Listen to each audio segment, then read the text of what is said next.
Assalamualaikum warahmatullahi wabarakatuh. Waalaikumsalam warahmatullahi wabarakatuh. Puji syukur kehadirat Allah Subhanahu wa taala yang mana pada kesempatan hari ini kita masih diberikan kesehatan jasmani dan rohani sehingga kita dapat melaksanakan rutinitas kita, yaitu hari ini kita akan melaksanakan diseminasi budaya positif di sekolah kita. Tidak lupa pula sholawat berangkaikan salam tetap tercurah kepada junjungan kita Nabi Muhammad SAW dengan lafaz Allahumma sholli ala Sayyidina Muhammad wa ala ali Sayyidina Muhammad. Semoga kita mendapatkan syafaat dari beliau di yaumil mahsyar kelak. Amin ya rabbal alamin. Baiklah, untuk tidak memperpanjang mukadimah dari moderator, kita buka acara ini dengan bacaan basmalah bersama-sama. Bismillahirrahmanirrahim. Semoga dengan bacaan ini kita bisa melaksanakan acara ini dari awal hingga akhir. Baiklah, untuk acara selanjutnya yaitu doa yang akan dipimpin oleh Bapak Rais Akbar SPD. Kepada beliau disilakan. Assalamualaikum warahmatullahi wabarakatuh. Bapak Ibu yang berhormat, marilah kita memanjatkan doa kepada Allah Subhanahu wa taala agar acara kita nanti sampai selesai diberikan kelancaran dan tidak ada halangan suatu apapun. Amin ya rabbal alamin. Alhamdulillahirobbilalamin. Bismillahirrahmanirrahim. Alhamdulillahirabbil alamin. Wassalatu wassalamu ala asyrofil anbiya'i wal mursalin wa ala alihi wa sahbihi ajmain. Allahumma shalli ala sayyidina wa maulana Muhammad wa ala ali sayyidina Muhammad. Terima kasih kepada Pak Haris yang telah memimpin doa. Semoga acara ini bisa lancar dari awal sampai akhir nanti. Amin. Berikutnya, marilah kita menyanyikan lagu Indonesia Raya. Dimohon untuk Bapak Ibu untuk berdiri bersama-sama menyanyikan lagu Indonesia Raya.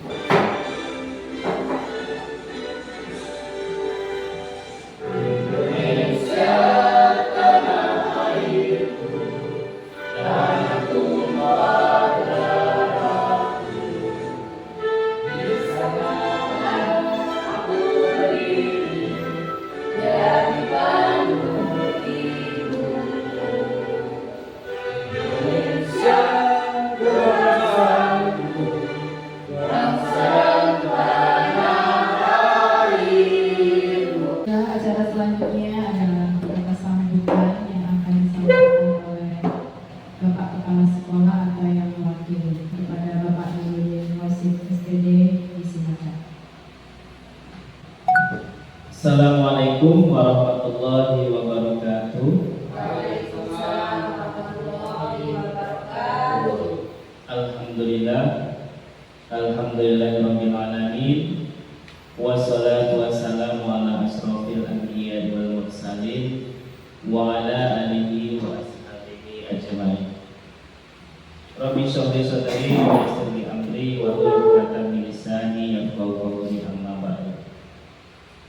Yang kami hormati Bapak dan Ibu calon guru penggerak dari SMP Negeri 6 Rambah, kemudian kepada Bapak Ibu guru dan TU yang hadir pada kegiatan diseminasi pada pagi hari ini. Puji syukur marilah kita ucapkan dengan mengucapkan alhamdulillahirabbil alamin. Pada pagi hari ini kita bisa berkumpul di ruangan ini dalam kegiatan diseminasi yang ditaja oleh guru penggerak dari SMP Negeri 6 Rambah. Kemudian sholawat beserta salam marilah kita sampaikan kepada junjungan alam, yakni Nabi besar Muhammad Sallallahu Alaihi Wasallam, dengan mengucapkan Allahumma sholli ala Sayyidina Muhammad wa ala ali Sayyidina Muhammad. Bapak Ibu semuanya yang saya hormati, di sini saya mewakili Bapak Kepala Sekolah yang pada hari ini beliau tidak bisa mengikuti kegiatan ini karena ada kegiatan di luar. Jadi saya mewakili Kepala Sekolah untuk memberikan kata sambutan pada kegiatan diseminasi budaya positif di SMP Negeri 6 Rambah. Jadi kegiatan ini nanti menyampaikan informasi dan pengetahuan nanti yang akan disampaikan oleh Pak Sodik tentang kegiatan diseminasi budaya positif di SMP Negeri 6 Rambah. Nah, diseminasi kegiatan positif di SMP 6 Rambah ini merupakan salah satu pilar penting dalam mewujudkan pendidikan yang berkualitas. Jadi budaya positif dapat menciptakan lingkungan belajar yang kondusif dan menyenangkan sehingga siswa dapat belajar dengan optimal. Pada kesempatan ini saya sangat mengapresiasi kepada Bapak Ibu guru penggerak yang telah menginisiasi kegiatan ini. Semoga menjadi sarana untuk meningkatkan pemahaman dan praktek budaya positif di SMP Negeri 6 Rambah. Kemudian saya berharap melalui kegiatan ini nantinya kita dapat bersama-sama mewujudkan budaya positif di SMP Negeri 6 Rambah ini yang berorientasi pada nilai-nilai kemanusiaan. Kemudian budaya positif yang kita wujudkan akan menciptakan lingkungan belajar yang kondusif dan menyenangkan sehingga siswa dapat belajar dengan optimal dan menjadi pribadi yang berkarakter. Sekali lagi saya mengucapkan terima kasih kepada Bapak dan Ibu guru penggerak. Semoga kita semua dapat mengikuti kegiatan ini dengan baik. Selamat berdiseminasi. Saya mewakili Kepala Sekolah mengucapkan terima kasih dan demikian sambutan dari saya. Saya akhiri. Wassalamualaikum warahmatullahi wabarakatuh. Terima kasih sambutan dari Kepala Sekolah dan mewakili. Selanjutnya yaitu kegiatan diseminasi budaya positif dalam hal ini yang akan disampaikan oleh calon guru penggerak dari SMP Negeri 6 Rambah yang akan disampaikan oleh Bapak Sodik Ashari SPDSI. Kepada Bapak Sodik dipersilakan.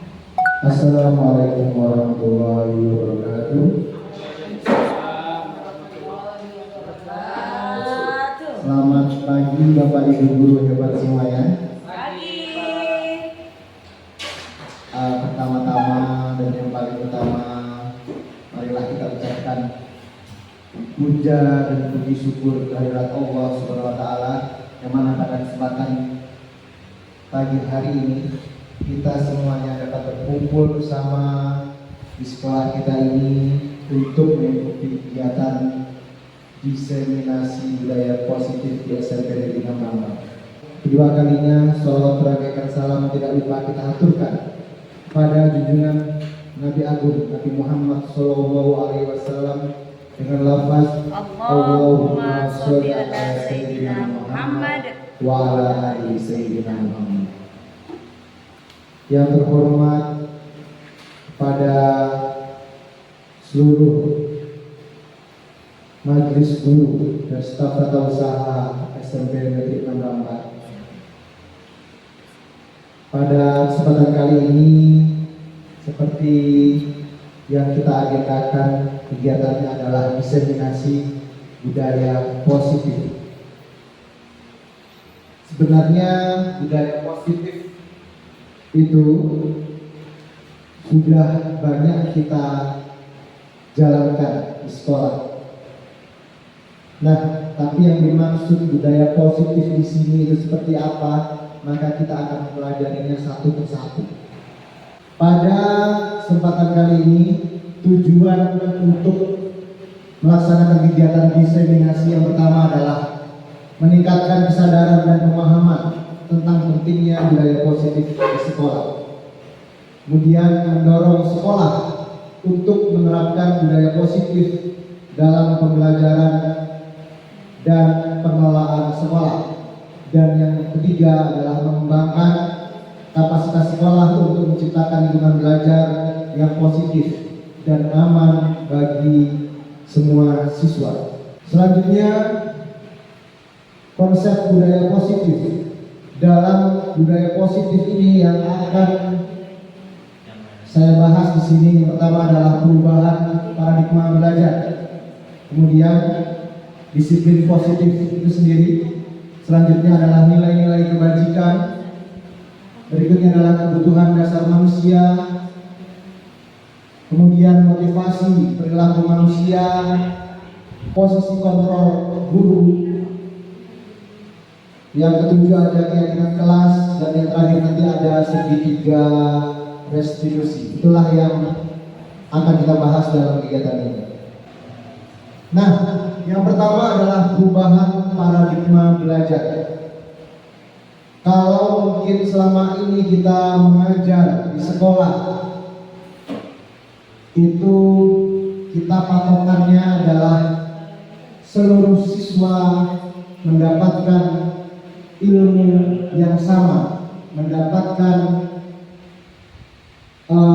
proses penilaian yang sama. Tapi pada saat ini paradigma belajar sudah berubah. Yang kedepannya pembelajaran dengan paradigma baru ini akan menggunakan prinsip pembelajaran berdiferensiasi. Bapak Ibu atau tahu apa itu pembelajaran berdiferensiasi? Pembelajaran berdiferensiasi adalah pembelajaran yang akan membedakan apa itu kemampuan siswa. Jadi dari sini siswa akan kita petakan kemampuannya. Berdiferensiasi, diferen itu artinya berbeda, sehingga kita akan tahu sejauh mana siswa itu memahami konsep pelajaran yang kita berikan, ilmu yang kita berikan. Dan kita akan tahu bahwa berdiferensiasi itu sangatlah penting, karena selama ini kita menganggap siswa itu sama semuanya. Padahal sebetulnya tidak. Ada siswa yang kita jelaskan seolah-olah siswa itu paham dengan materi kita. Padahal ketika di belakang dia cuma berdiri saja bengong. Materi kita tidak sampai. Kegiatan yang kita laksanakan tidak diterima oleh mereka. Nah, itulah pentingnya yang namanya pembelajaran berdiferensiasi. Nah, ini pembelajaran berdiferensiasi ini sangat erat kaitannya dengan profil pelajar Pancasila yang nanti akan kita laksanakan. Dan kita sekarang masih menggunakan kurikulum 2013, sehingga kita akan menerapkannya pada pembelajaran kita di tahun ajaran baru nanti. Berikutnya, ini gambar apa Bapak Ibu? Ini adalah gambar tangan terkepal. Coba sekarang Bapak Ibu kepalkan tangan Bapak Ibu. Nah, Bapak Ibu bayangkan di dalam tangan itu, di dalam tangan Bapak Ibu punya sesuatu benda yang amat sangat berharga. Bapak Ibu bayangkan. Nah, benda itu adalah benda yang sangat Bapak Ibu jaga, dan tidak boleh kawan atau teman Bapak Ibu tahu benda itu. Tidak boleh benda itu sampai terlebut oleh mereka. Kira-kira apabila ada teman yang berusaha untuk merebutnya, apa yang akan Bapak Ibu lakukan? Menjaganya. Kira-kira apabila temannya benar-benar merayu Bapak Ibu, apa yang akan terjadi? Menolak. Pak Rais, bagaimana? Bertanya kenapa mau diambil. Bertanya kenapa mau diambil. Indika, misalkan ada kawan Bu Ika ingin merebut benda yang ada di tangan Bu Ika itu, apakah Bu Ika mempertahankan atau mempertimbangkan? Dipertimbangkan dulu apa tujuan dia ini merebut benda berharga itu dari saya. Oke. Itulah yang namanya pegangan, ya. Itulah yang namanya konsekuensi yang akan kita lakukan ketika kita memiliki sesuatu yang amat sangat berharga. Nah, ini sangat erat kaitannya dengan apa yang akan kita pelajari nanti. Berikutnya adalah tentang mispersepsi teori kontrol. Arti miskonsepsi ini apa dan apa kaitannya dengan hal-hal tadi yang sudah kita pelajari tadi?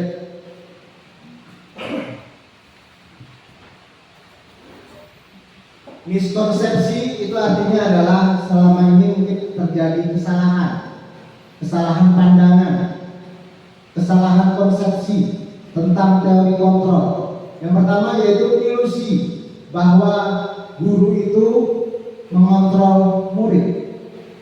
Ilusinya selama ini yang terjadi adalah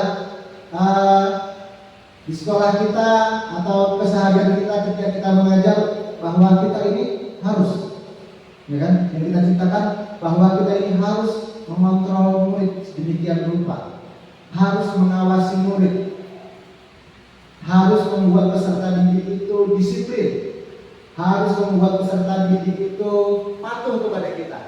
Nah, inilah ilusi yang kita ciptakan sebagai guru, bahwa guru itu harus mengontrol murid. Kemudian yang kedua, ilusi bahwa semua penguatan positif atau positif itu efektif dan bermanfaat. Maksudnya bagaimana?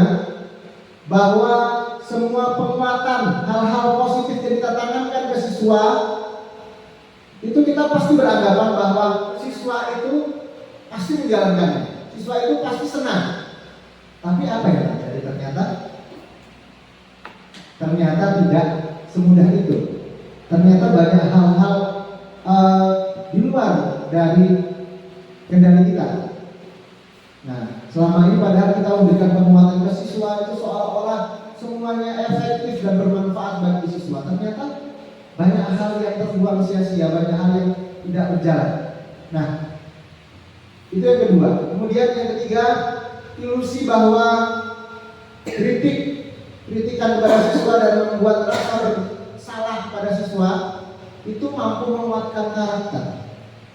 Kita selama ini berpendapat demikian, bahwa kritikan masukan kepada siswa itu pasti mereka lebih disiplin, mereka lebih percaya diri, mereka lebih memperhatikan kita. Apalagi ketika kita membuat mereka merasa bersalah. Oh nah, kamu misalnya pada pelajaran ini jangan mencontek lagi, jangan sampai mencontek lagi. Berarti sudah membuat mereka merasa bersalah kalau sampai mereka mencontek. Nah, itu bagaimana bahwa hal-hal semacam itu ternyata sudah kita tanamkan kepada siswa keseharian. Kemudian yang terakhir, ilusi bahwa orang dewasa, kita sebagai guru orang dewasa itu berhak memaksakan kehendak kita kepada siswa. Nah, disinilah ternyata miskonsepsi atau kesalahpahaman terhadap teori kontrol itu ternyata sudah kita jalankan, tapi dengan sebenarnya itu bisa enggak sebenarnya. Nah, marilah kita pelajari bersama-sama tentang hal-hal tersebut di sini.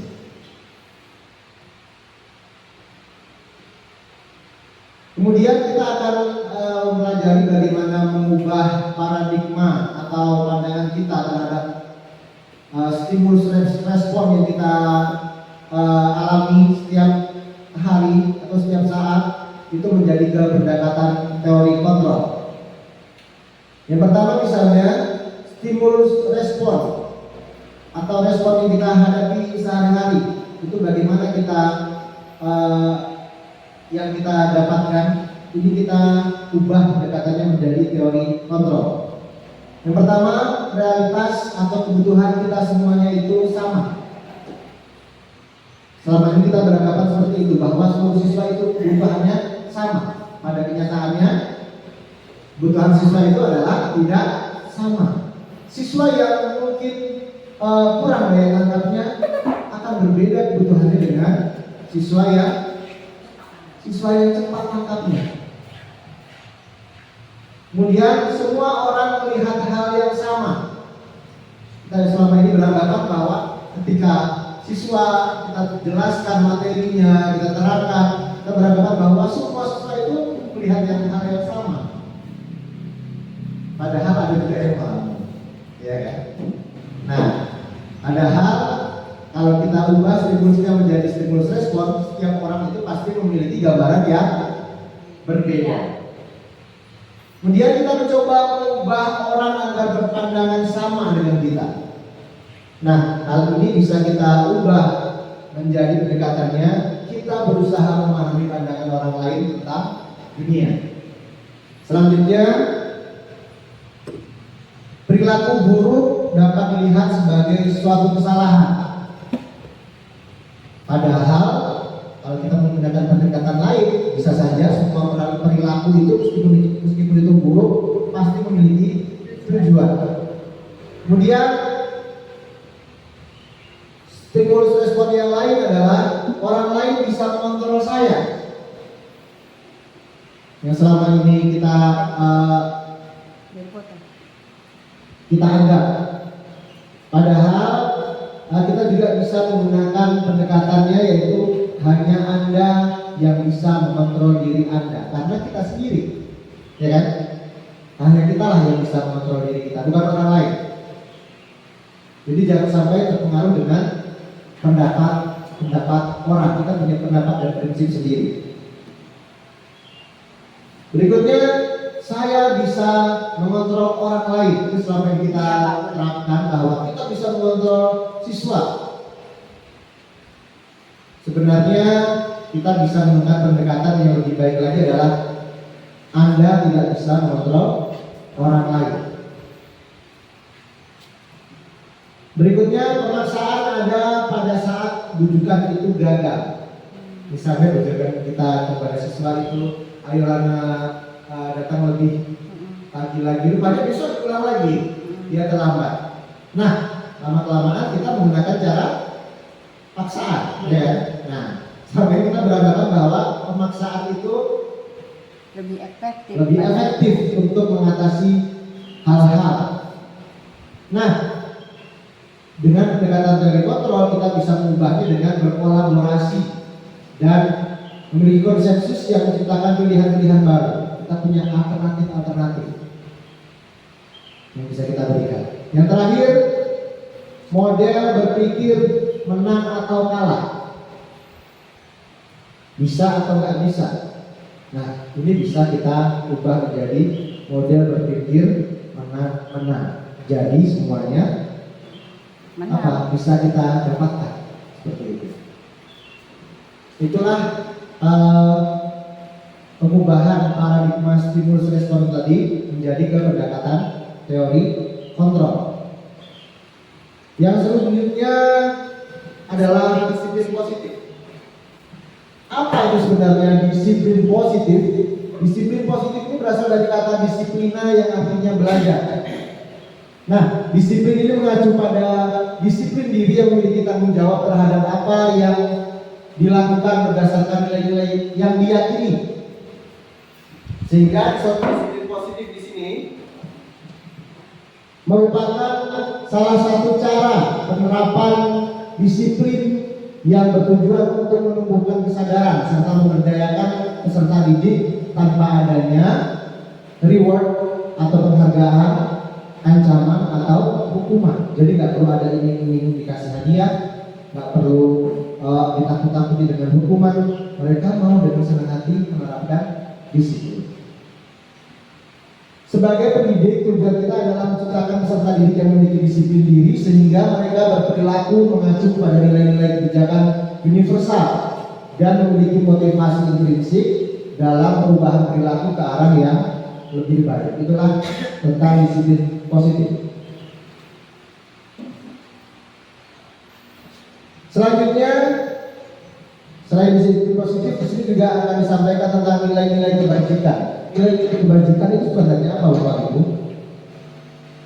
Sebenarnya nilai-nilai kebajikan itu adalah nilai yang disepakati bersama, terlepas dari suku, bangsa, agama, bahasa maupun latar belakang kita. Nilai-nilai kebajikan itu bisa disepakati secara berkelompok atau secara umum, dan itu sudah ditentukan. Misalnya ini, yang pertama adalah ada Ibo Primary Years Program atau PYP. Ini sudah menentukan nilai-nilai kebajikan. Ada banyak daftarnya di sini. Ada toleransi, rasa hormat, integritas, dan lain sebagainya. Dan yang kita masih sangat baru belajar yaitu tentang profil pelajar Pancasila. Sebenarnya profil pelajar Pancasila itu sudah ada dari dulu, cuma sekarang dibuat yang lebih jelas, yang jauh lebih jelas lagi. Di sini ada 6 profil pelajar Pancasila. Yang pertama, beriman dan bertakwa pada Tuhan Yang Maha Esa dan berakhlak mulia. Kemudian berkebinekaan global, gotong royong, mandiri, kreatif, dan bernalar kritis. Sebenarnya semua organisasi, semua lembaga itu punya nilai-nilai kebajikan yang diterapkan masing-masing. Dan ini diantara yang lain ada the 7 essential virtues atau 7 nilai-nilai kebajikan yang sangat esensial yang bisa diterapkan pada lembaganya, dan ada 9 pilar karakter dari Indonesian Heritage Foundation atau IHF. Sebenarnya di situ nilai-nilai kebajikannya yang ditampilkan juga hampir sama dan tujuannya sama, tapi mungkin poin-poinnya yang ditulis di situ berbeda-beda. Dan itulah nilai-nilai kebajikan yang bisa kita terapkan di sekolah kita. Berikutnya, menurut William Glasser, kita manusia ini memiliki kebutuhan dasar. Ada 5 dasar kebutuhan manusia. William Glasser ini adalah seorang psikiater dan penulis asal Amerika Serikat yang mengembangkan teori pilihan atau choice theory untuk menjelaskan motivasi perilaku manusia. Menurut Glasser, manusia ini memiliki 5 kebutuhan dasar yang mendorong mereka berperilaku. Apa saja kebutuhan dasarnya? Yang pertama ada kebutuhan untuk bertahan hidup atau survival needs. Di sini meliputi kebutuhan dasar yaitu makan, air, tempat tinggal, dan pakaian. Kita juga sudah tahu ya. Kemudian kebutuhan akan kasih sayang dan merasa diterima, meliputi kebutuhan untuk merasa dicintai, dihargai, dan diterima oleh orang lain.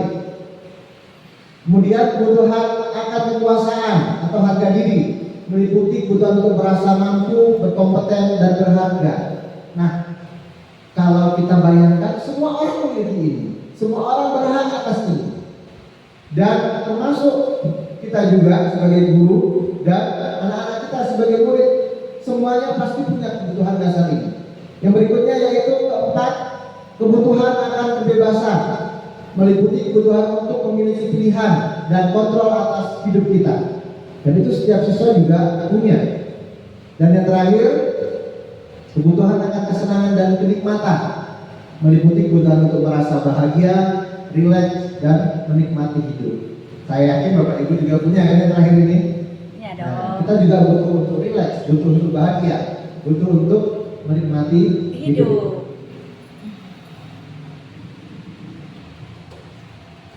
Berikutnya motivasi perilaku manusia. Motivasi perilaku manusia itu ada 2 macam, yaitu intrinsik dan ekstrinsik. Untuk yang intrinsik ini adalah motivasi untuk menjadi orang yang mereka inginkan dan menghargai diri sendiri dengan nilai-nilai yang mereka percaya. Itu motivasi dari dalam. Sedangkan motivasi perilaku manusia yang dari luar atau ekstrinsik ini untuk menghindari ketidaknyamanan atau hukuman dan untuk mendapatkan imbalan atau penghargaan dari orang lain. Wajar-wajar saja itu sebenarnya, karena setiap orang juga menginginkan hal-hal tersebut sebagai motivasi.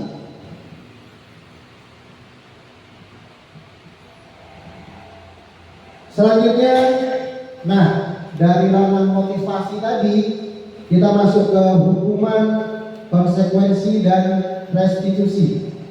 Apa itu hukuman? Hukuman ini adalah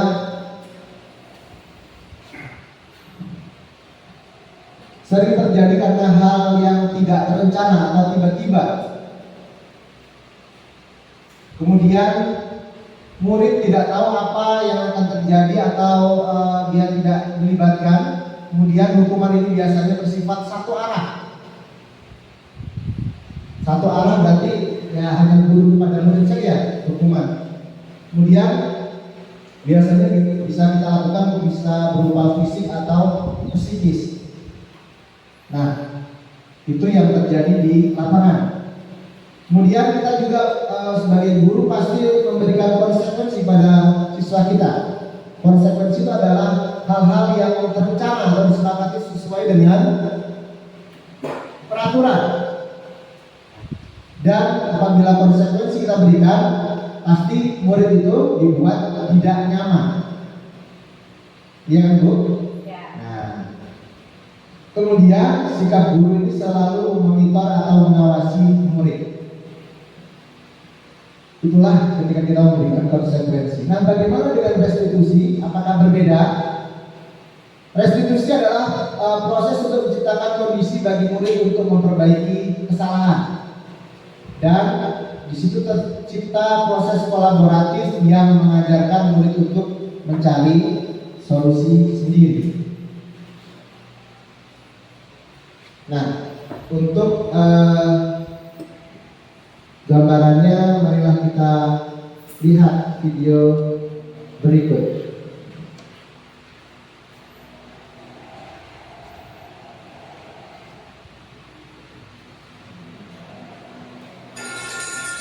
Ibu sudah pernah bilang kan sama kalian semua, kalau ibu sengaja mengambil jam pertama untuk mata pelajarannya ibu, untuk melatih kalian disiplin. Kalian tahu kan peraturannya ibu? Kalau ibu tidak akan mulai pelajaran kalau masih ada yang terlambat. Kalian ini apakah? Hah? Dari mobilnya kan? Kenapa masih ada yang terlambat? Kalian mana? Kalian di mana? Pokoknya ibu sudah bilang, ibu tidak akan mulai pelajaran kalau ada yang mau terlambat. Kayla, sini kok. Apa lagi alasanmu Kayla? Hah? Ketiduran kau lagi? Macam kau? Bu, begini Bu. Nonton kau Kayla, jangan kerok. Gara-gara kau, kita semua itu tidak belajar. Mentong ini, hukum saya Bu. Sudah. Jangan lagi ada yang lempar. Kayla, duduk kok. Tapi ingat kau besok, kalau kau masih terlambat begini, ibu tidak akan mulai pelajaran lagi.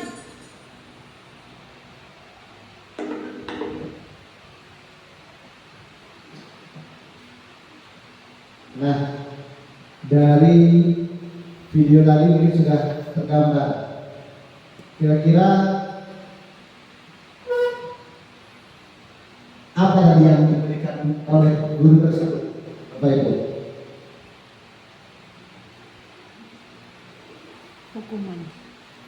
Hukuman Tidak. atau ancaman atau apa? Dari ketiga itu yang paling sesuai. Nah, kalau mungkin belum jelas, kita bisa melihat di sini kelima posisi kontrol guru. Kira-kira mana? Guru itu sebagai posisi yang mana kira-kira? Membuat merasa bersalah. Pembuat Merasa bersalah. karena dengan siswa terlambat dia memberikan argumen-argumen dulunya kan. Nah, ini adalah 5 posisi kontrol guru. Mana yang pernah kita lakukan terhadap siswa? Oke, kita akan lihat bersama-sama 5 posisi kontrol guru. Contoh penerapannya, ini adalah ada kasus siswa tidak memakai atribut lengkap saat upacara bendera. Guru yang posisi kontrolnya sebagai penghukum, dia misalnya akan melakukan pada siswa seperti ini. Hormat pada bendera selama 1 jam. Nah, karena dia tidak memakai atribut yang lengkap. Pernah Bapak Ibu berada dalam posisi ini? Pernah tidak? Pernah. Oke. Nah, kemudian yang kedua adalah membuat rasa bersalah. Membuat rasa bersalah itu seperti ini. Berapa kali ibu harus memberitahu kamu? Kamu selalu saja mengecewakan ibu. Iya. Pernah kan? Pernah. Pernah ya? Pernah ya Bapak Ibu, kita berada di sini. Sama saya juga pernah. Saya sering membuat siswa itu merasa bersalah. Nah, dalam posisi seperti itu. Sepertinya kita lembut, tapi cuma jelek gitu mahasiswa. Berikutnya contoh penerapan posisi teman. Nah, posisi teman ini kira-kira seperti apa? Ayo dong ikuti aturan sekolah, tolong bantu bapak ya sekali. Ya sudah, nggak apa-apa. Lain kali jangan sampai berbuat seperti ini lagi ya. Nah, seperti itulah posisi teman. Nanti kita lebih merangkul, lebih merayu. Tapi nggak ada kita seolah-olah menyalahkan siswa di situ. Kemudian posisi pemantau. Kamu sudah melanggar peraturan sekolah. Kamu tahu konsekuensinya. Setelah upacara kamu beli atributnya ke koperasi dan jangan diulang lagi. Nah, itu adalah posisi kontrol sebagai pemantau. Berarti kita akan memantau siswa ke depannya. Seperti itu. Pernah kayak ini kita lakukan? Oke, sering juga ya ini ya.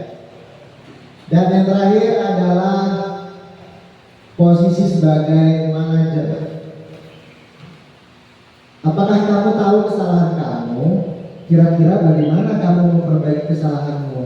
Sering. Nah, itu adalah 5 posisi kontrol guru. Kira-kira yang paling positif mana Bapak Ibu? Manajer. Manajer, pemantau, atau penghukum, atau teman? Oke, nah ini bisa kita terapkan nanti di sekolah kita masing-masing ketika kita menghadapi siswa. Kemudian coba Bapak Ibu cari tahu kira-kira ini termasuk posisi kontrol apa ya? Kan tadi ada 5, ada penghukum, membuat rasa bersalah, teman. Nah ini apa? Membuat merasa bersalah. Membuat Merasa bersalah. rasa bersalah itu kedua ini. Bu Mina, saya kecewa sekali dengan kamu. Ini termasuk membuat rasa bersalah. Berikutnya, kamu tidak pernah benar melakukannya. Apa ini? Kira-kira? Pemantau. Oke. Selanjutnya Pak Rais. Kira-kira apa ini posisinya? Posisi kontrolnya? Apa rencanamu untuk menyelesaikan masalah ini? Manajer. Apa? Manajer. Oke. Berikutnya, ayolah lakukan demi bapak ibu ya. Apa? Teman. Lebih ke Teman. lebih ke teman. Dan yang terakhir, kamu tidak pernah mendapat nilai jika tidak mengerjakan tugas. Itu tadi yang tinggal sisanya apa? Hah? Terus apa lagi tadi? Hukum. Oke. Kita lihat sama-sama jawabannya. Nah, ini dia jawabannya. Oh, membuat rasa bersalah. Saya kecewa sekali dengan kamu dalam membuat rasa bersalah. Kamu tidak pernah benar. Itu kan berarti kita sudah menjudge siswa. Jadi kita sudah memberikan posisi kita kepada penghukum. Kamu tidak pernah benar melakukannya. Kemudian yang ketiga, apa rencanamu untuk menyelesaikan masalah ini? Nah, itu bisa posisi manajer. Kemudian yang keempat, ayolah lakukan demi bapak ibu ya. Nah, itu Salah satu yang nomor 5 posisi ya. teman. Nah, yang terakhir, kamu tidak pernah mendapat nilai jika tidak mengerjakan tugas. Itu juga membuat rasa bersalah. Nah, ini kerap kali kita lakukan ya Iya. di sekolah pada siswa. Ketika siswa kita tanya tentang masalah-masalah yang dihadapinya, ya betul tidak ibu wali kelas? Iya. Oke. Nah, sudah jelas kita semuanya mengalami itu. Selanjutnya, setelah 5 posisi kontrol tadi, kita ke keyakinan kelas. Sebenarnya siswa itu sudah membuat keyakinan belum di kelas kita masing-masing? Sudah kita tentukan belum? Coba Bapak Ibu wali kelas, sudah ada belum Bapak pernah mengajak siswanya membuat keyakinan kelas? Bukan hanya Ibu wali kelas saja sih, guru mata pelajaran juga sebenarnya. Mengapa kok keyakinan kelas bukan peraturan kelas? Itu peraturan kurang A ya nggak? Mengapa peraturan Bu? Mengapa kok keyakinan kok bukan peraturan? Nah, apa sih sebenarnya keyakinan kelas itu? Sebenarnya berbeda nggak dengan peraturan kelas? Nah, perbedaan antara keyakinan kelas dengan peraturan kelas itu, keyakinan kelas dibuat oleh guru dan murid bersama-sama. Sedangkan peraturan kelas itu biasanya dibuat oleh guru sendiri. Hal ini akan membuat murid merasa memiliki peran dan tanggung jawab dalam menciptakan lingkungan kelas yang kondusif. Berikutnya, keyakinan kelas bersifat positif dan mengarah pada kebajikan. Sedangkan peraturan kelas ini bersifat negatif dan mengarah pada larangan. Hal ini membuat murid lebih termotivasi untuk menjalankan keyakinan kelas karena mereka merasa terdorong untuk melakukan hal-hal yang baik karena keyakinan kelas itu bersifat positif, sedangkan peraturan kelas itu bersifat negatif biasanya kalimatnya. Dilarang membuang sampah sembarangan, itu kan bersifat negatif. Coba kalimatnya menjadi buanglah sampah pada tempatnya. Nah, seperti itu. Berikutnya, keyakinan kelas itu lebih fokus pada pembentukan karakter murid. Sedangkan peraturan kelas lebih fokus pada pengendalian perilaku murid. Nah, hal ini akan membuat murid lebih memiliki kesadaran dan mampu mengontrol perilakunya sendiri. Jadi dia dengan sendirinya akan termotivasi untuk mengontrol perilakunya sendiri tanpa harus kita kasih, kita takut-takuti. Itulah perbedaan antara keyakinan kelas dan peraturan kelas. Nah, kelebihan keyakinan kelas itu apa? Yang pertama, keyakinan kelas akan meningkatkan rasa kepemilikan dan tanggung jawab murid terhadap lingkungan kelas. Yang kedua, meningkatkan motivasi murid untuk melakukan hal-hal yang baik. Dan yang ketiga, membantu pembentukan karakter murid yang positif, karena kita berikan kata-kata yang positif itu tadi. Bagaimana cara pembentukan keyakinan kelas? Keyakinan kelas itu bersifat abstrak atau tidak tertentu ya. Jadi bisa diciptakan dari hal apa saja yang disepakati oleh bersama. Kemudian pernyataan ini universal, bisa diterima siapapun. Berikutnya dibuat dalam pernyataan positif, tidak boleh dengan kalimat yang negatif. Karena kalau kalimat negatif itu konotasinya itu akan menekan siswa. Justru siswa tidak akan patuh dengan itu. Selanjutnya yang dibuat itu sedikit saja agar lebih mudah diingat, nggak usah banyak-banyak, 5 butir saja cukup keyakinan kelas. Nah, besok depannya coba ibu wali kelas bersama-sama membuat keyakinan kelas sama siswa. Berikutnya sesuai dengan kondisi kelas dan sekolah sehingga mudah diterapkan. Dan semua warga sekolah atau warga kelas ini dilibatkan dalam membuat keyakinan kelas. Itu dia pembentukan keyakinan kelas. Contoh keyakinan kelas, kami saling menghormati dan menghargai perbedaan. Kalimatnya sudah positif ya kan? Bukan tidak boleh saling mengejek, itu kan sudah negatif. Kemudian kami selalu berusaha untuk belajar dan berkembang. Itu kalimatnya. Berikutnya kami menjaga kebersihan dan kerapian kelas. Jangan membuang sampah sembarangan. Itu kalimat yang negatifnya, dan ini yang kalimat yang positifnya. Itu akan menimbulkan rasa mencintai, rasa menerapkan dengan dirinya sendiri pada siswa. Berikutnya kami bekerja sama dan saling membantu. Dan yang terakhir kami bertanggung jawab atas tindakan kami. Itulah contoh-contoh keyakinan kelas. Ya, nanti mungkin ibu-ibu bisa menerapkannya di kelas, bapak-bapak juga ya. Membuat keyakinan kelas, nggak usah yang rumit-rumit, yang bisa kita jalankan saja. Apa keyakinan kelasnya? Dan itu boleh kita sosialisasikan, nggak sekali dua kali saja. Mungkin ketika pertama, kemudian beberapa minggu lagi kita kuatkan lagi dengan keyakinan kelas supaya siswa tetap terbangun di suasana positifnya. Selanjutnya kita sampai pada segitiga restitusi. Apa itu segitiga restitusi? Segitiga restitusi adalah salah satu hal yang bisa kita terapkan di sekolah untuk menciptakan budaya positif di sekolah. Segitiga restitusi adalah sebuah model disiplin positif yang dikembangkan oleh Thomas Gordon.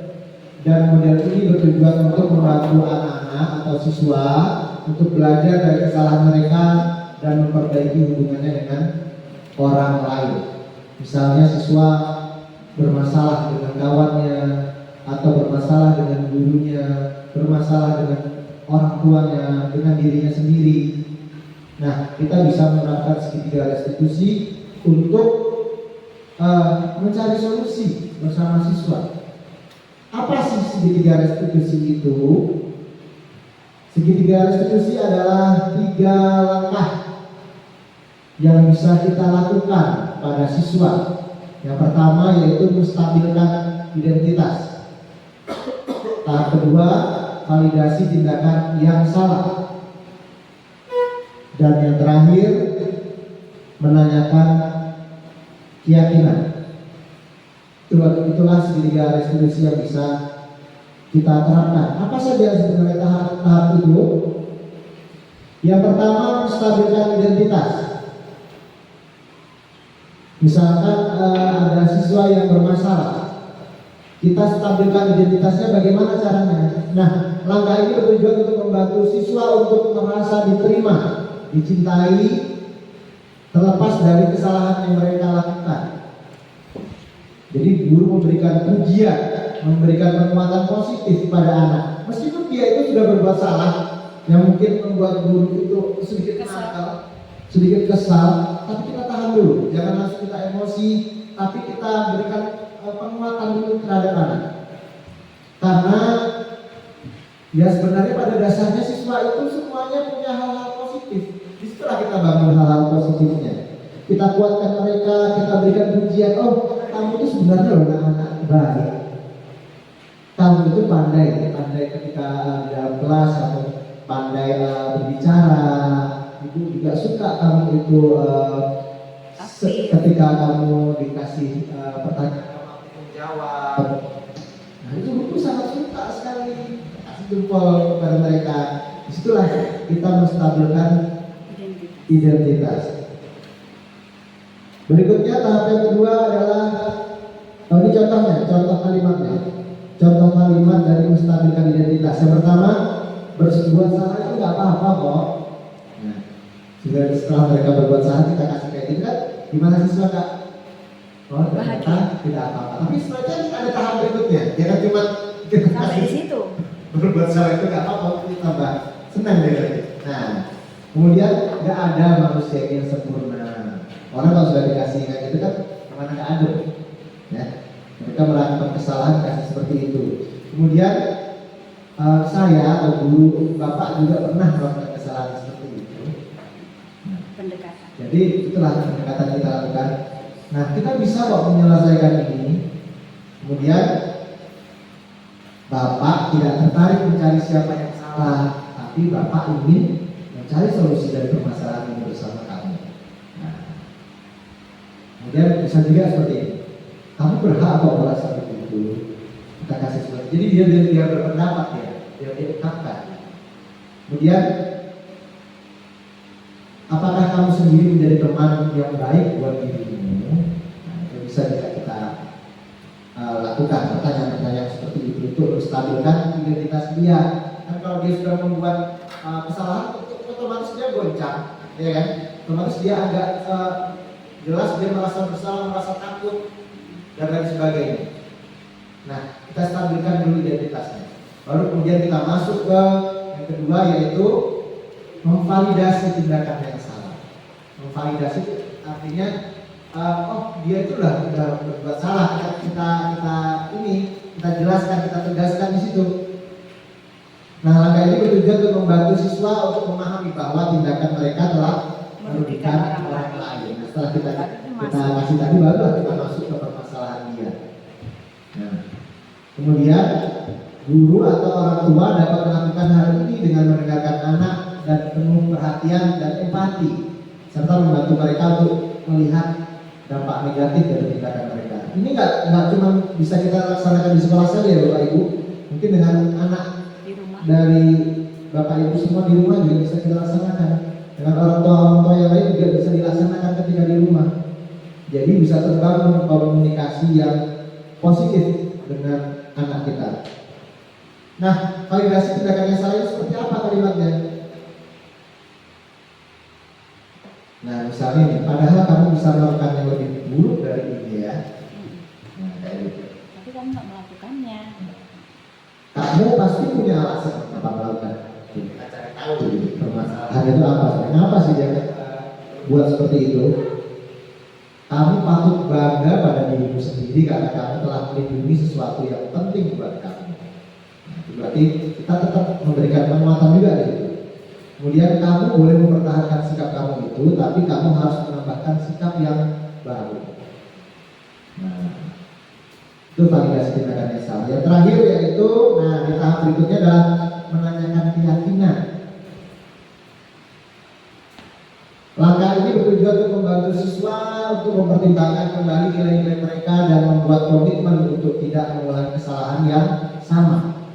Nah, guru atau orang tua dapat melakukan hal ini dengan mengajak anak untuk berbicara tentang nilai-nilai yang mereka yakini dan bagaimana nilai-nilai tersebut relevan dengan situasi yang terjadi.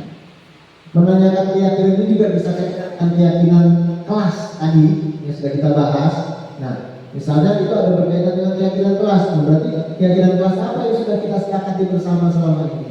Nah, seperti itu bisa juga. Atau hal-hal apa yang kamu selama ini pernah kamu terapkan dan kamu yakini hal-hal yang baik seperti itu. Nah, itu bisa kita tanyakan kembali ke siswanya. Contohnya adalah apa yang kita percayai sebagai kelas, apa yang kita percayai di kelas atau keluarga misalnya itu. Kemudian apa nilai-nilai umum atau nilai-nilai yang disepakati secara global. Selanjutnya, apa bayangan kamu tentang kelas yang ideal itu? Kemudian setelah ini kamu mau menjadi seperti apa sih? Nah, disinilah baru kita tanyakan keyakinannya. Baru kemudian kita apabila masalah itu tidak ingin berlanjut, ya berarti kita harus kasih saran-saran ke mereka. Nah, tentunya saran-saran yang positif dan membangun mereka. Misalnya apabila hal itu harus meminta maaf kepada teman, ya berarti kita sarankan dia. kita pancing dia untuk membuat menyelesaikan permasalahan sendiri seperti itu. Nah, disitulah posisi menanyakan keyakinan tahap terakhir dari segitiga restitusi. Oke, mungkin itu yang sudah dapat saya sampaikan. Sebelum ke sesi tanya jawab, kita akan selingan terlebih dahulu ya Bapak Ibu. Ice breaking terlebih dahulu supaya Bapak Ibu santai. Mau santai, mau enjoy, atau sudah senang aja dengan materi seperti ini? Oke, kita enjoy dulu, kita sama-sama berdiri ya Bapak Ibu ya semuanya. Sama-sama melatih konsentrasi kita. Bapak Ibu silahkan berdiri semuanya.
Itu tadi untuk melatih konsentrasi.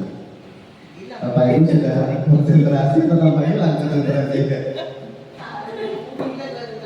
Ya, ice breaking adalah untuk selingan supaya kita tidak jenuh dengan materi kita. Ya, dan ini bisa kita lakukan juga di dalam kelas supaya siswa itu lebih terfokus lagi. Ada selingannya, jadi nggak bete, nggak jemu di situ. Ya, kegiatan SBG bisa kita terapkan di kelas kita masing-masing. Berikutnya adalah sesi tanya jawab. Nah, saya persilahkan kepada Bapak Ibu apabila ingin bertanya tentang diseminasi positif, diseminasi budaya positif di sekolah. Apabila ada yang menanyakan, silakan ditanyakan. Silakan. Oke, itu Diana. Oke, nggak apa-apa. Assalamualaikum warahmatullahi wabarakatuh. Terima kasih atas kesempatan yang telah diberikan kepada saya untuk bertanya. Baik Pak, pada sesi ini, sesi tanya jawab ini, saya ingin bertanya tentang diseminasi ya. Yaitu yang pertama Pak, bagaimana disiplin positif itu bisa membantu siswa untuk membangun hubungan yang positif antara guru dan teman sebaya. Itu yang pertama. Tadi kan Bapak bilang kalau Disiplin positif itu seharusnya jangan diberikan berupa reward ataupun punishment, sehingga siswa itu bisa melakukan kegiatan itu dengan sadar dirinya sendiri. Jadi tanpa reward ataupun punishment dia rela melakukannya, nah, seperti itu. Nah, yang kedua yaitu pertanyaan masih seputar disiplin positif. Yang kedua, adakah tantangan dalam menerapkan disiplin positif ini sendiri? Terima kasih Pak. Hanya itu aja. Assalamualaikum warahmatullahi wabarakatuh. Oke, pertanyaan yang sangat bagus, Bu Liana. Saya jawab terlebih dahulu ya Bapak Ibu ya. Pertanyaan dari Bu Liana, nanti akan ada sesi pertanyaan berikutnya. Untuk pertanyaan pertama tadi, bagaimana disiplin positif itu bisa membantu untuk menghubungkan membuat hubungan baik antara murid dengan guru dan juga sesama temannya gitu ya. Nah, bagaimana sebenarnya disiplin positif itu bisa membangun hubungan yang baik? Sebenarnya disiplin positif itu sendiri adalah kebiasaan-kebiasaan yang bisa dilakukan siswa sehari-hari. Tentunya disiplin positif itu dari banyak hal, mulai dari mereka itu datang ke sekolah tepat waktu, kemudian memberikan sapa, senyum, salam pada semua orang yang ada di sekitarnya, termasuk kepada guru dan juga teman-temannya. Nah, hal-hal itulah yang membantu mereka untuk berkomunikasi secara dasar. Dengan siswa itu tersenyum saja, pasti semua orang sudah senang. Dibandingkan dengan siswa datang ke sekolah, dia datang dengan membawa permasalahannya dengan muka yang kusut. Nah, kadang kita seperti itu ya Bu ya. Bahkan mungkin kita sebagai guru pun dengan permasalahannya banyak mungkin di rumah, terbawa pula ke sekolah. Nah, disinilah kita membangun disiplin positif itu pada diri kita sendiri dan juga kita tularkan kepada anak-anak. Bagaimana membiasakan hal-hal tersebut, mulai dari senyum, salam, sapa, menyapa kita. Tentunya kalau sudah kita senyum sama orang, kita menyapa juga kan. Nah, dengan menyapa pasti orang lain pada lega. Apabila kita ditanya sama siswa, gimana kabarnya Bu, sambil salaman, pasti kita senang banget kan. Nah, apalagi siswa kita gitu kan. Ketika ada anak ini nggak harus kita mereka memulai dulu, kita boleh juga memulai dulu. Misalkan kita memasang pada siswa, kita ajak senyum aja, pasti mereka juga ada senang. Nah, itu hal-hal kecil tentang disiplin positif yang bisa kita tanamkan pada orang lain, bisa kita tularkan. Nah, tentunya hal-hal lain yang bisa kita terapkan adalah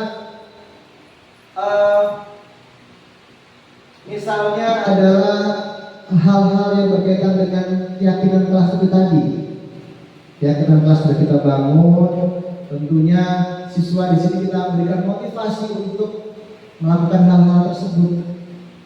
Nah, jangan sampai ada ancaman-ancaman di situ. Kita tanamkan, kita meminimalisir ancaman.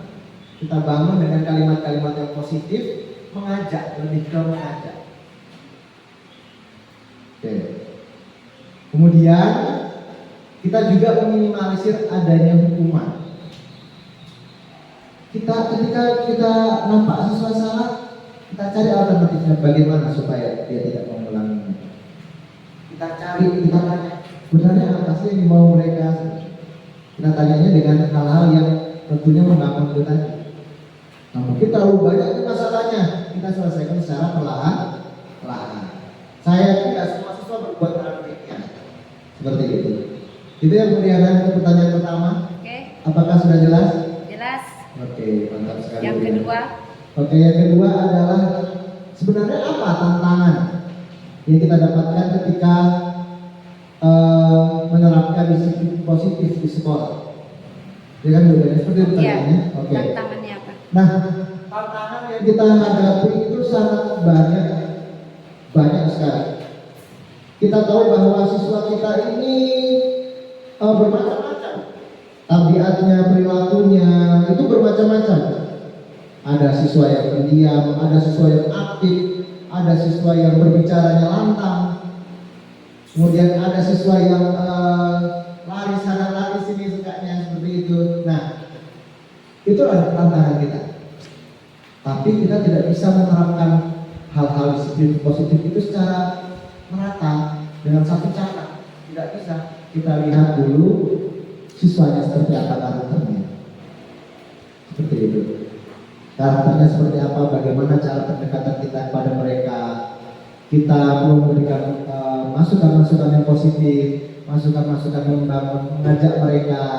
Nah, hal-hal seperti itulah tantangan-tantangan yang bisa kita hadapi dan kita carikan solusi. Seperti itu, Bu Diana. Bagaimana, Bu Diana? Pak, nambah sedikit lagi. Ya. Kalau tadi tantangannya udah Bapak jelaskan, nah kalau penyelesaiannya atau solusi dari tantangan itu bagaimana yang ininya, yang berupa contoh? Oke, misalnya ini kasus di sekolah kita adalah siswa yang berkali-kali tidak hadir. Rupanya setelah kita tanya, ada saja masalahnya. Sampai terbukalah masalahnya itu ternyata berkaitan sama kawan-kawannya di kelas, berkaitan dengan orang tuanya. Nah, rupanya siswa ini memiliki pemikiran negatif, ya kan Bu Gina? Memiliki pemikiran negatif dengan kawan-kawannya. Dia bawaannya negatif terus. Padahal kenyataannya kawan-kawannya nggak seperti itu. Kenyataannya ketika di rumah orang tuanya dan kakak-kakaknya tidak seperti itu. Nah, berarti kita berikan saran sama dia. Kita panggil dia secara baik-baik, secara empat mata. Kita bangun motivasinya. Nah, apabila anak itu ternyata pandai bersurat lidah, pandai berbicara, nah kita tahan emosi, jangan sampai kita emosi. Kita bangun dulu. Kita berikan penguatan. Oh, kamu itu hebat. Nah, kita berikan penguatan positif untuk membangun jati dirinya terlebih dahulu. Baru setelah itulah baru kita masuk tadi. Ya, mirip-mirip seperti segitiga restitusi tadi itu. Iya. Nah, kita terapkan hal-hal tersebut. Tarik ulur ya Pak ya? Iya. Kita harus mengusahakan bahwa siswa itu jangan sampai terkena punishment. Jangan sampai mereka itu merasa bersalah, tambah pasalnya akan tambah banyak. Seperti itu Bu Diana. Ya, udah jelas Pak, terima kasih. Oke, terima kasih sekali pada Bu Diana. Selanjutnya Bapak Ibu yang akan bertanya, saya persilahkan. Silakan pada Pak Rosid. Dipersilakan. Assalamualaikum warahmatullahi wabarakatuh. Terima kasih atas kesempatannya. Jadi yang ingin saya tanyakan kepada Pak Sodik yaitu bagaimana peran Bapak sebagai guru penggerak untuk menularkan kebiasaan baik kepada guru yang lain dalam membangun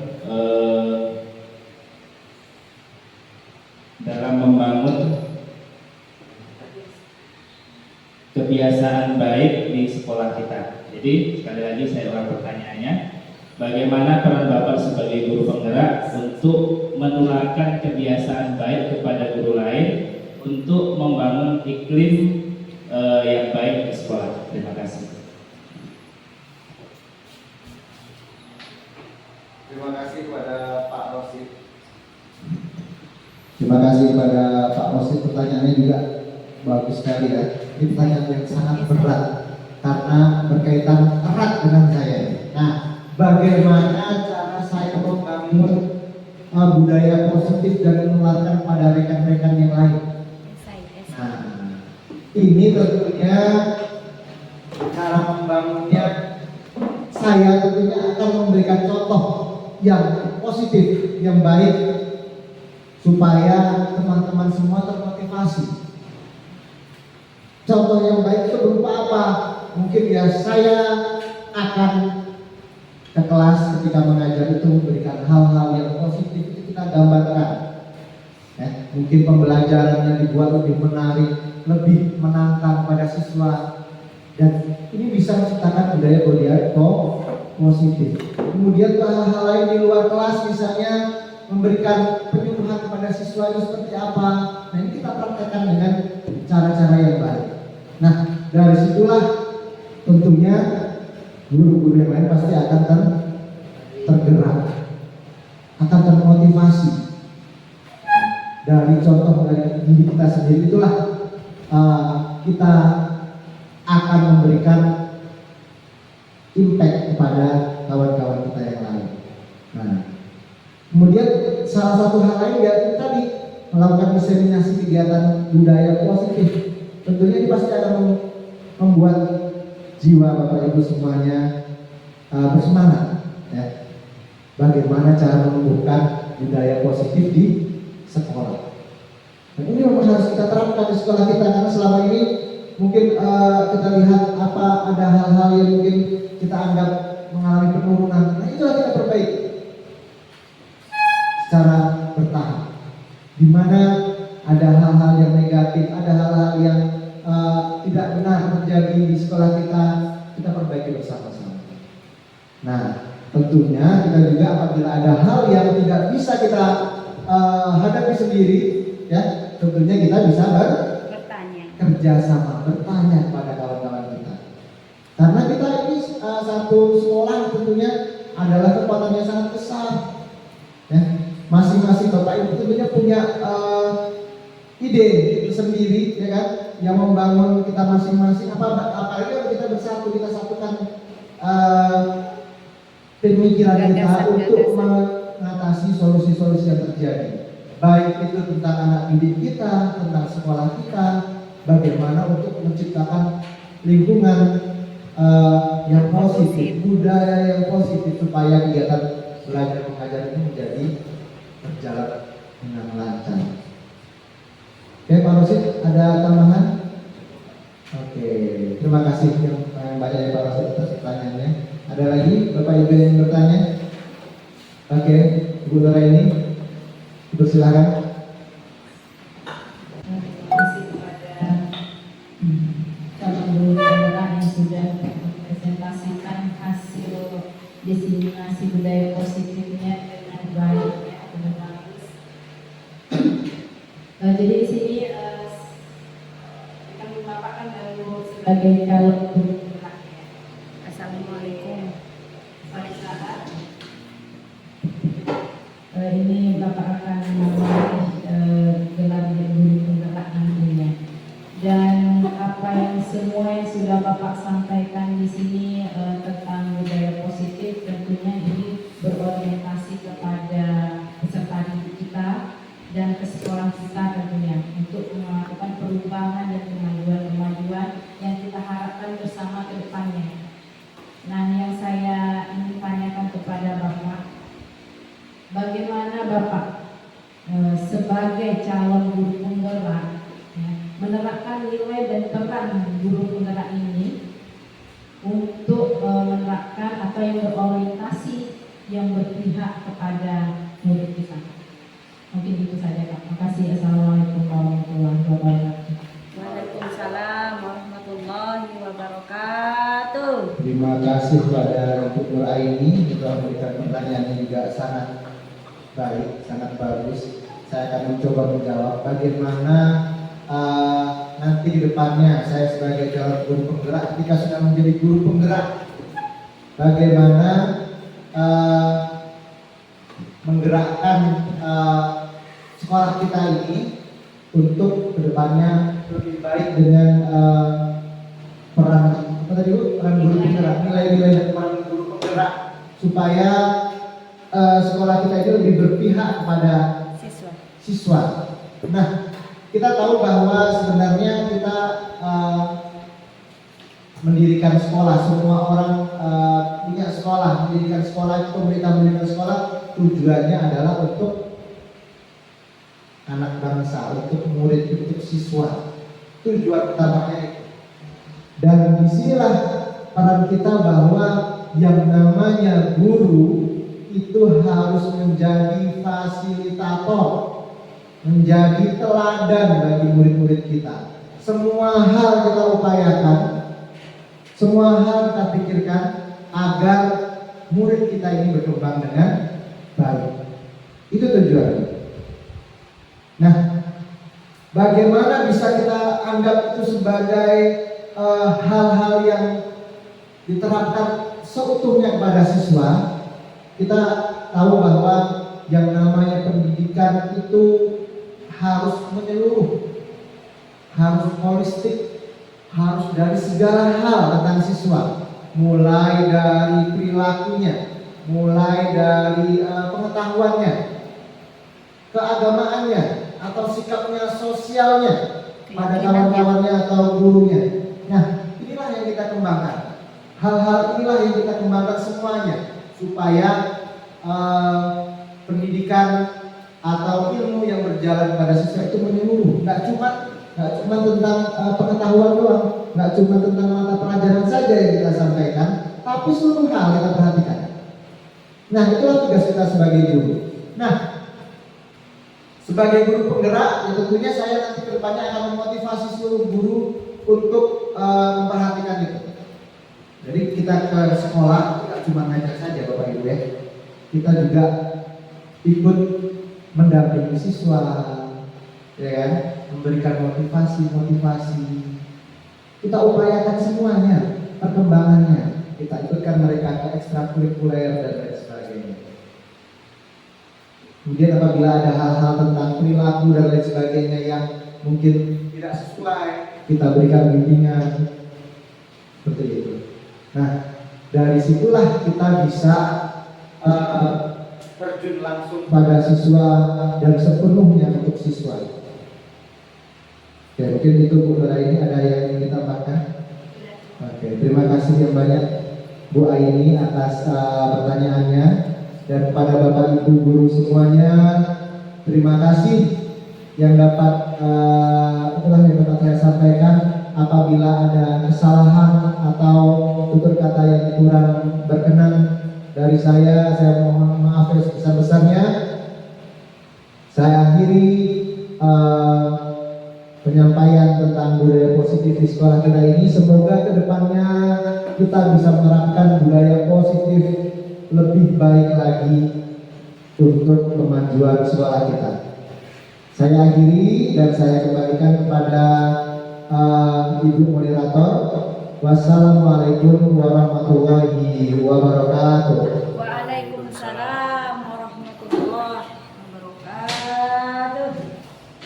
Ya, terima kasih kepada Bapak Sodik Asari SPDSI yang telah mempresentasikan tentang diseminasi budaya positif di sekolah kita ini dengan sangat baik. Kita berikan aplaus dulu untuk Bapak Sodik. Nah, mungkin acara untuk diseminasi budaya positif sudah atas perjalanan kepada CDP sudah selesai, dan sesi tanya jawab juga sudah selesai, ice breaking juga sudah. Maka berakhirlah acara kita hari ini. Saya sebagai moderator mungkin banyak salah dan hilaf, mohon maaf. Assalamualaikum warahmatullahi wabarakatuh. Waalaikumsalam warahmatullahi wabarakatuh. Selamat ya.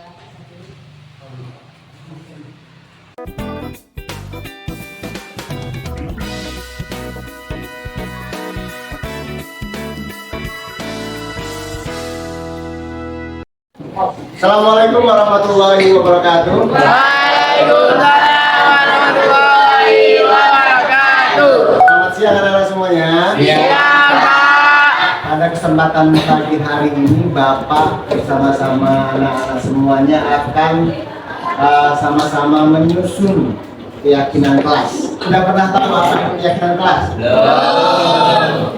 Kesepakatan kelas Belum pernah tahu ya. Nah, keyakinan kelas itu apa sih?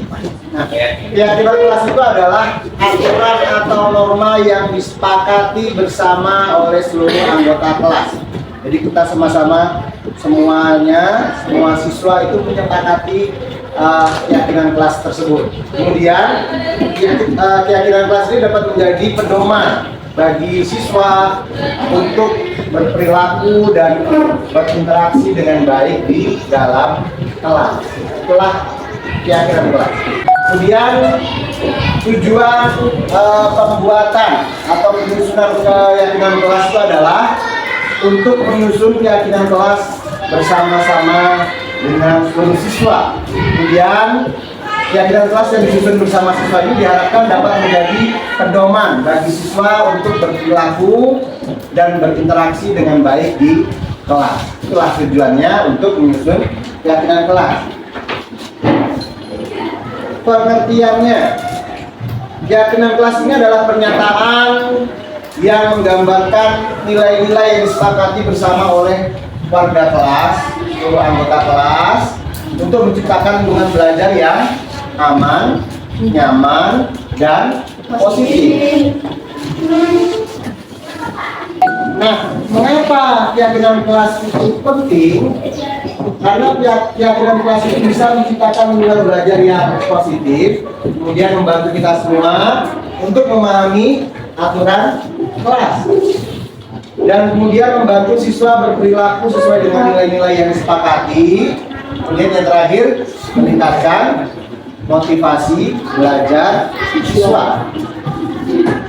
Sebenarnya keyakinan kelas dengan peraturan kelas itu apa perbedaannya? Coba kita lihat bersama-sama. Yang pertama dari aspek pembentukan.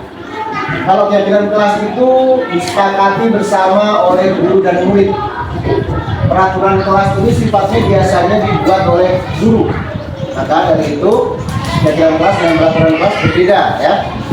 Kemudian isi dari keyakinan kelas dia bersifat lebih abstrak, maksudnya dia nggak tertentu, bebas. Yang disusun bebas. Kemudian dia berupa nilai-nilai kebajikan, ya, yang terkandung di dalamnya. Kemudian bersifat lebih rinci dan konkret kalau untuk peraturan kelas. Kemudian bentuk dari keyakinan kelas dinyatakan dalam kalimat positif. Kalau peraturan kelas ini bisa dinyatakan dalam kalimat positif atau negatif. Kalau keyakinan kelas biasanya dinyatakan dalam kalimat yang positif. Berikutnya tujuan.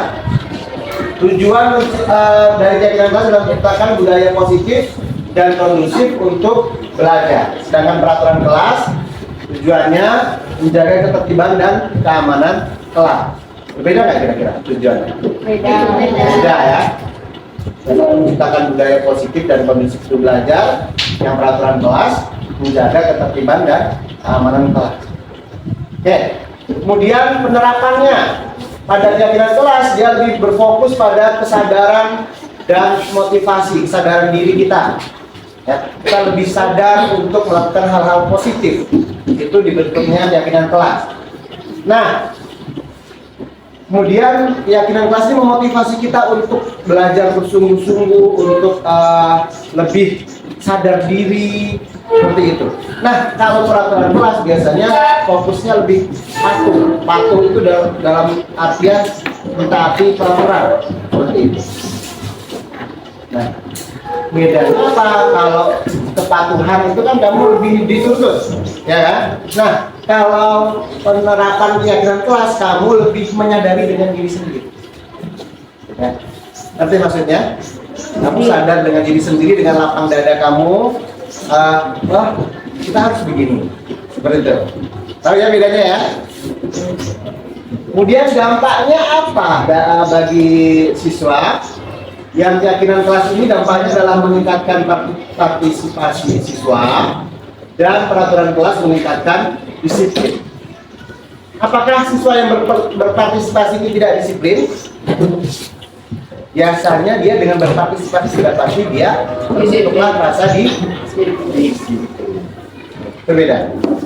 Nah, itu perbedaan dari keyakinan kelas dan peraturan kelas. Oke. Sekarang kita akan mencoba menyusun. Nah, kita bentuk kelompok dulu ya, Nak ya. Kita bentuk kelompok kecil. Siswa yang berada di urutan paling depan, barisan paling depan, silakan membalik kursinya. Kemudian siswa yang berada di barisan ketiga juga membalik kursi. Coba kalian buat beberapa kalimat yang bisa beberapa kalimat yang bisa kita sepakati bersama tentang yang bisa menciptakan suasana belajar yang positif, suasana belajar yang nyaman buat kalian. Kemudian bagaimana keadaan kelasnya yang kalian inginkan? Coba kalian gambarkan di situ dalam beberapa kalimat. Nah, misalnya datang ke sekolah seperti apa? Tidak boleh terlambat kah? Atau seperti apa? Silakan kamu gambarkan. Kamu diskusikan dalam satu kelompok. Ya. Coba ganti ya. Yang bikin peraturan. Silakan. Dengan kawannya. 2, 3 sampai 5 kalimat boleh. Bagaimana dengan kebersihan kelas itu loh, kayak gitu panduannya. Nilai-nilai yang didiskusikan dapat berupa nilai-nilai umum seperti kejujuran, tanggung jawab, saling menghormati, atau nilai-nilai spesifik untuk kelas tersebut.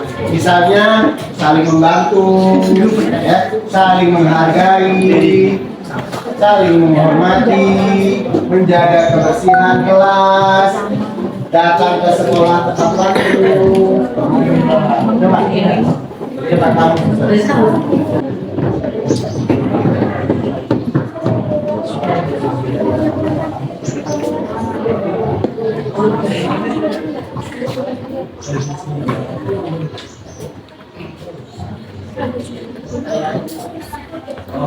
Dan coba kamu dari kalimat yang sudah kamu susun itu, kira-kira tetap kamu satu kelompok sepakat nggak? Ya, tanya bersama-sama.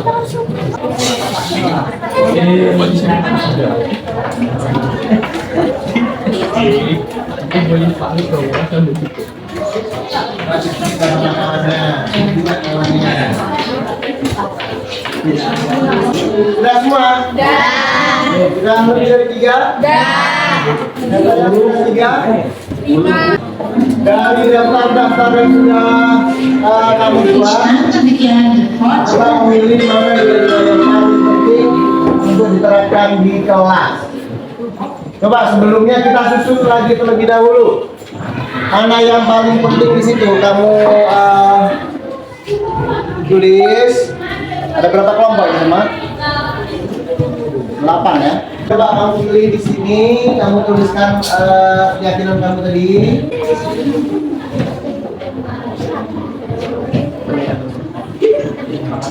Nah, keyakinan kelas itu sebaiknya disusun dalam kalimat yang positif. Kalimat positif itu seperti apa? Misalnya, jangan datang terlambat. Itu kalimat positif apa negatif? Jangan. Jangan itu adalah kata-kata perintah, tapi ada kata-kata negatif di situ ya. Jangan datang terlambat. Kamu perbaiki menjadi tidak boleh datang ke sekolah tepat waktu. Seperti itu ya. Coba kamu perbaiki dulu kalimat yang sudah disusun tadi. Ya, nanti kamu sudah perbaiki, baru kamu tuliskan di sini. Nah, kalau sudah menulis tempel.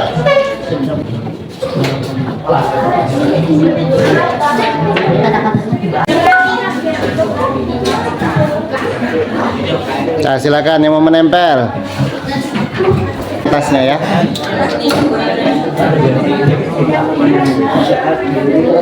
Guru lagi. Kita harus menghormati yang lebih tua dan menyayangi yang lebih muda. Gimana kalimatnya yang tepat? Kita harus berangkat sekolah tepat waktu. Itu sudah positif apa masih negatif? Apa yang tepat? Datang sekolah tepat waktu. berangkat sekolah tepat waktu. Berarti tiba di sekolah tepat waktu ya. Bukan berangkatnya. Berangkatnya dari rumah tepat waktu, tapi kalau sampai sini nggak tepat waktu gimana? Masih mampir-mampir dulu. Ya, berarti apa? Yang pertama, tiba di sekolah tepat waktu. Saling menghargai teman yang berbeda suku. Bagaimana yang pas kalimatnya yang lebih sederhana? Saling menghargai kepada seluruh suku dan ras. Saling menghargai seluruh teman, itu pas ya. Atau kalau sudah seluruh kan berarti mulai suku, apalagi mulai semuanya. Bagaimana kalimat yang pas? Kita harus bersikap sopan dan santun terhadap guru. Bisa ya?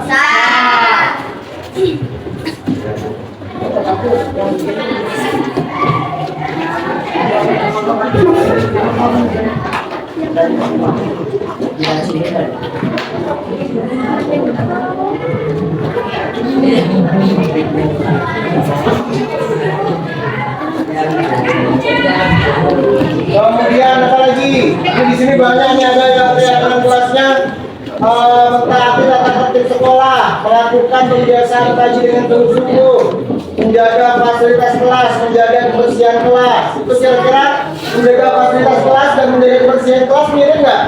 Mirip. Coba kira-kira kalimat yang pas gimana? Menjaga kelestarian. Menjaga Kelestarian. kebersihan dan ketertiban kelas. Gitu ya. Kan sudah semuanya itu, sudah semua peralatannya, sudah semua atribut kelas dijaga dengan baik. Berarti menjaga kebersihan dan ketertiban kelas. Tanggung jawab terhadap melaksanakan tugas pindad kelas sudah termasuk ya? Sudah? Sudah bisa. Bersikap sopan santun terhadap guru dan teman. Jadi bisa nggak digabung nih? Ini nanti sudah digabung nanti ya. Kita buat keyakinan kelas itu nggak perlu banyak tanya. Yang penting satu kata itu mewakili dan kita bisa semua menerapkan, gitu ya. Sehingga kita lebih mudah menyadarinya, gitu nggak? Betul tidak? Nah, jadi kita nggak terbebani. Oke, ada berapa berarti ya? Ada 5. Siapa yang mau membantu Bapak menulis satu persatu ini? Siapa?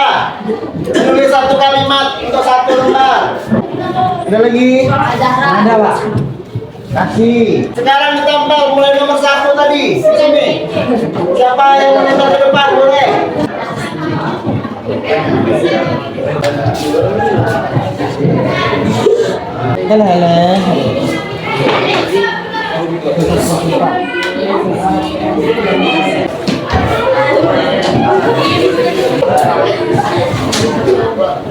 Kita sudah dapat keyakinan kelasnya, Bapak bacakan lagi satu persatu ya. Yang pertama, tiba di sekolah tepat waktu. Setuju? Yang kedua, mengumpulkan tugas tepat waktu. Yang ketiga, menerapkan perilaku jujur di kelas. Ya. Yang keempat, bersikap sopan dan santun terhadap guru dan teman. Dan itu menghargai semua teman juga sudah termasuk. Dan terakhir, bersama-sama menjaga kebersihan dan ketertiban kelas. Oke, ini bisa kamu modifikasi, bisa kamu tulis dengan tulisan cantik di Canva, terus di print, digunting-gunting, ya. Dibuat yang rapi lagi dari ini. Baru kemudian kita tempel di kelas. Coba bagaimana perasaan kalian? Siapa yang mau mengungkapkan setelah kita membuat keyakinan kelas bersama-sama? Bagaimana perasaan kamu setelah kita menyusun keyakinan kelas bersama-sama? Oke, silakan Zaratan. Gak apa-apa, berdiri di situ Bapak. Saya menjadi lebih tenang dan berusaha untuk menerapkan keyakinan kelas tersebut. Oke. Terima kasih untuk Zaratun. Tepuk tangan. Tapi semuanya sudah setuju dengan keyakinan kelas ya? Silakan nanti diperbaiki lagi, disetting lagi dan ditempel di kelas ya? Oke, kita beri tepuk tangan untuk hari ini untuk semuanya.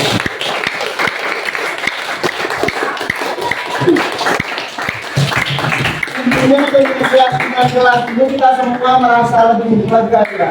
Lebih tenang, lebih semangat sekolah, lebih bersemangat lagi.